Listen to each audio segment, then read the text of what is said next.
everyone, welcome back to the channel, and today I have this week's AstCa news for you guys.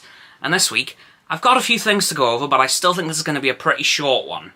So, this week we have had the final 5 Formula 1 liveries for 2023 released, being the Aston Martin, the McLaren, the Ferrari, the Mercedes and the Alpine. So that's all 5 of the remaining liveries done, and now waiting for pre-season testing, which is actually starting at the end of this week, between Thursday and Saturday. So if you have Formula 1 coverage to watch, I would definitely recommend doing so.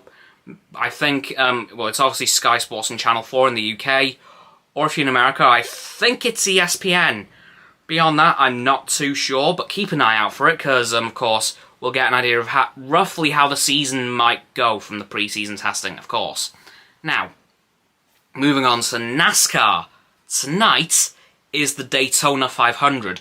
Yep, the NASCAR Cup Series season has begun, or it will begin in a few hours.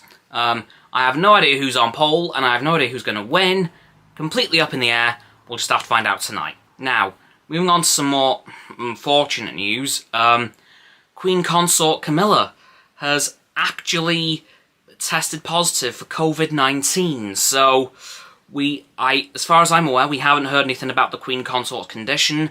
I'm assuming she's in good health, but of course I'm sure we'll find out soon enough, so let's just all wish for a speedy recovery for the Queen Consort.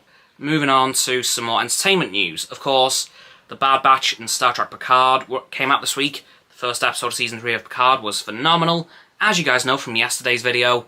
And of course, The Bad Batch, again, wasn't quite up to what I was predicting, but it was still an incredible episode, and I think this story arc that they've got going on with the Marauder disappearing could be quite interesting for the Bad Batch. And of course, as well, the first MCU film of the year has dropped this week, and that is of course Ant-Man and the Wasp: Quantumania.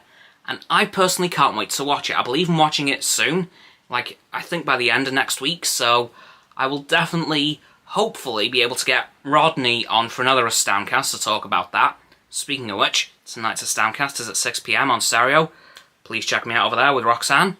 And of course, I'm afraid, guys, that is going to have to do it for this week's AstCa news. So please, like this video, subscribe to mine and Roxanne's channels. Her link is in the description. My sub button is down there.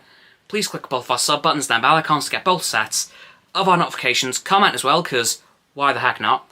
And let me know what you think about what I've talked about this week. Oh, there is one last thing as well, sorry. The YouTube CEO has changed hands. I can't remember their names currently, but I will talk about them later in the Astoundcast. So, once you've subscribed, please click both our bell icons to get both sets for notifications. Comment as well, because why not? Because, of course, to talk about what I think about what I've talked about this week. Once you've done that too, please follow me on my socials. That'll be in the link tree in the description. Below that's going to be Roxanne's website. And lastly, please do share this video with all of your friends so they can join the infinite loop of liking, subscribing, commenting, following, and sharing, and around and around and around that loop. And I'll see you guys tomorrow with another video. Goodbye!